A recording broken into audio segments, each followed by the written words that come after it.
എൻസൈക്ലോബിങ്സിൻ്റെ പുതിയൊരു വീഡിയോയിലേക്ക് നിങ്ങൾക്ക് ഏവർക്കും സ്വാഗതം. ഈ വീഡിയോയിലൂടെ നിങ്ങളുമായി ഷെയർ ചെയ്യുന്നത് ജനുവരി മാസത്തിൽ ഗ്യാസ് സിലിണ്ടർ ഉപഭോക്താക്കൾ അറിഞ്ഞിരിക്കേണ്ട വളരെ പ്രധാനപ്പെട്ട അറിയിപ്പുകളാണ് ഉൾപ്പെടുത്തിയിട്ടുള്ളത്. നമ്മുടെ വീഡിയോ സാധ്യമായി കാണുന്ന സുഹൃത്തുക്കളാണെങ്കിൽ ആദ്യമേ തന്നെ ചാനലൊന്ന് സബ്സ്ക്രൈബ് ചെയ്യുക.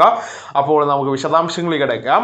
ആദ്യത്തെ അറിയിപ്പ്, എല്ലാ മാസവും 1-ാം തീയതിയാണ് എണ്ണ വിതരണ കമ്പനികൾ ഗ്യാസ് സിലിണ്ടർ വില പുനഃക്രമീകരിക്കുന്നത്. അതിൻ്റെ അടിസ്ഥാനത്തിൽ ജനുവരി മാസത്തിലും വില പുനർനിശ്ചയിച്ചിരിക്കുകയാണ്. സിലിണ്ടർ വിലയിൽ 111 രൂപയുടെ വർധനമാണ് എണ്ണ വിതരണ കമ്പനികൾ ഈ ജനുവരി മാസത്തിൽ വരുത്തിയിരിക്കുന്നത്. വാണിജ്യ ആവശ്യത്തിന് ഉപയോഗിക്കുന്ന 19 കിലോഗ്രാം സിലിണ്ടറിന്റെ വിലയാണ് കൂട്ടിയിരിക്കുന്നത്.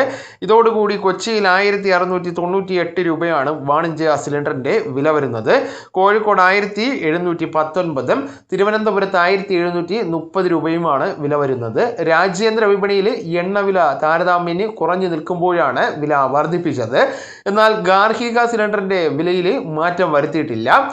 അടുത്ത പ്രധാനപ്പെട്ട അറിയിപ്പ് എന്ന് പറയുന്നത്, ഗ്യാസ് സിലിണ്ടർ വീടുകളിൽ എത്തിക്കുന്നതിന് അമിതമായിട്ടുള്ള നിരക്ക് ഈടാക്കുന്ന ഏജൻസികൾക്കെതിരെ കർശനമായിട്ടുള്ള നടപടികളാണ് എടുക്കുവാനായിട്ട് പോകുന്നത്. സിലിണ്ടറുകൾ വീടുകളിൽ എത്തിച്ച് നൽകുന്നതിന് ദൂരമനുസരിച്ച് നിരക്കുകൾ നിശ്ചയിച്ചിട്ടുണ്ട്. ഗ്യാസ് ഏജൻസിയുടെ 1/2 കിലോമീറ്റർ ചുറ്റളവിൽ സിലിണ്ടറുകൾ എത്തിച്ച് നൽകുന്നതിന് ചാർജ് ഒന്നും ഈടാക്കുവാൻ പാടുള്ളതല്ല. ബിൽ തുക മാത്രമേ ഉപഭോക്താവ് നൽകേണ്ടതായിട്ട് വരുന്നുള്ളൂ. ഗ്യാസ് ഏജൻസികളിൽ നിന്നും 5 കിലോമീറ്റർ മുതൽ 10 കിലോമീറ്റർ വരെ 20 രൂപയും, 10 കിലോമീറ്റർ മുതൽ 15 കിലോമീറ്റർ വരെ 35 രൂപയും, 15 മുതൽ 20 കിലോമീറ്റർ വരെ 45 രൂപയും, 20 കിലോമീറ്ററിന് മുകളിലാണ് എങ്കിൽ 60 രൂപയുമാണ് സിലിണ്ടറിന് ഡെലിവറി ചാർജ് ആയിട്ട് നൽകേണ്ടത്. കൂടുതൽ തുക ഈടാക്കുകയാണ് എങ്കിൽ ഉപഭോക്താക്കൾക്ക് താലൂക്ക് സപ്ലൈ ഓഫീസർക്ക് ഗ്യാസ് ഏജൻസികൾക്കെതിരെ പരാതി നൽകുവാൻ സാധിക്കുന്നതാണ്. മറ്റൊരു അറിയിപ്പ് എന്ന് പറയുന്നത്, പാചകവാതക കണക്ഷൻ നിലനിർത്തുവാനും ഗ്യാസ് സിലിണ്ടറുകൾ ബുക്ക് ചെയ്യുന്നതിനും ഒക്കെ തന്നെ ഗ്യാസ് കണക്ഷൻ എടുത്തവർ മസ്റ്ററിംഗ് പൂർത്തീകരിക്കണമെന്ന നിർദ്ദേശം നേരത്തെ തന്നെ വന്നിരുന്നതാണ്. ഗ്യാസ് കണക്ഷൻ ആരുടെ പേരിലാണോ ആ ഉപഭോക്താവ് ഗ്യാസ് ഏജൻസി ഓഫീസിൽ നേരിട്ടെത്തിയാണ് മസ്റ്ററിംഗ് ചെയ്യേണ്ടത്. ആധാർ കാർഡും ഗ്യാസ് കണക്ഷൻ ബുക്കുമാണ് മസ്റ്ററിങ്ങിനായിട്ട് കയ്യിൽ കരുതേണ്ടത്.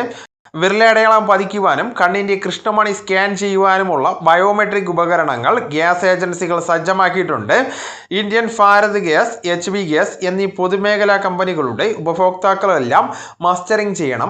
അതോടൊപ്പം തന്നെ ഗ്യാസ് കണക്ഷൻ എടുത്ത ഉപഭോക്താവ് നിലവിൽ വിദേശത്തോ അല്ലെങ്കിൽ മരിച്ചു പോവുകയോ അതുമല്ലെങ്കിൽ കിടപ്പ് രോഗിയോ ഒക്കെ ആണ് എങ്കിൽ ആദ്യം ഗ്യാസ് കണക്ഷൻ അതേ റേഷൻ കാർഡിലുള്ള മറ്റൊരു കുടുംബാംഗത്തിൻ്റെ പേരിലേക്ക് മാറ്റേണ്ടതാണ്. ഇതിനുശേഷം മാത്രം ഗ്യാസ് കണക്ഷൻ മസ്റ്ററിംഗ് ചെയ്യുവാനായിട്ട് ശ്രദ്ധിക്കേണ്ടതാണ്. നേരത്തെ ഉജ്ജ്വൽ യോജന ഗുണഭോക്താക്കളായിരുന്ന മസ്റ്ററിംഗ്, എന്നാൽ എല്ലാ ഗ്യാസ് ഗുണഭോക്താക്കളും മസ്റ്ററിംഗ് ചെയ്യണമെന്ന അറിയിപ്പാണ് കഴിഞ്ഞ ഒരു വർഷത്തോളമായിട്ട് വന്നിരിക്കുന്നത്. നിലവിൽ ഗ്യാസ് മസ്റ്ററിംഗ് ചെയ്യുന്നതിന് അവസാന തീയതിയൊന്നും പ്രഖ്യാപിച്ചിട്ടില്ല. എന്നാലും മസ്റ്ററിംഗ് ചെയ്യേണ്ടത് അനിവാര്യമാണ്. എന്നിരുന്നാലും അവസാന തീയതി പ്രഖ്യാപിച്ചാൽ മസ്റ്ററിംഗ് ചെയ്യാത്തവർക്ക് ഗ്യാസ് സിലിണ്ടർ റീഫിൽ ചെയ്യുന്നതിന് തടസ്സമൊക്കെ ഉണ്ടായിരിക്കുന്നതാണ്. അതോടൊപ്പം തന്നെ ഉജ്ജ്വൽ യോജന ഗുണഭോക്താക്കൾക്ക് ഗ്യാസ് മസ്റ്ററിംഗ് ചെയ്യുവാൻ മാർച്ച് 31 വരെയാണ് സമയം അനുവദിച്ചിരിക്കുന്നത്. ഉജ്ജ്വൽ യോജന ഗുണഭോക്താക്കൾ മാർച്ച് 31 മുമ്പായിട്ട് ഗ്യാസ് മസ്റ്ററിംഗ് ചെയ്യുവാൻ പ്രത്യേകമായിട്ട് തന്നെ ശ്രദ്ധിക്കേണ്ടതാണ്. വളരെ പ്രധാനപ്പെട്ട ഈ അറിയിപ്പ് നിങ്ങളുടെ സുഹൃത്തുക്കളിലേക്കും മറ്റ് ഗ്രൂപ്പുകളിലേക്കും കൂടെ ഷെയർ ചെയ്യുക. നമുക്ക് തുടർന്നും വിജ്ഞാനപരമായിട്ടുള്ള മറ്റ് വീഡിയോസും ആനുകാലിക വിവരങ്ങളുമായിട്ട് വീണ്ടും കാണാം. അതുവരെ ഗുഡ് ബൈ.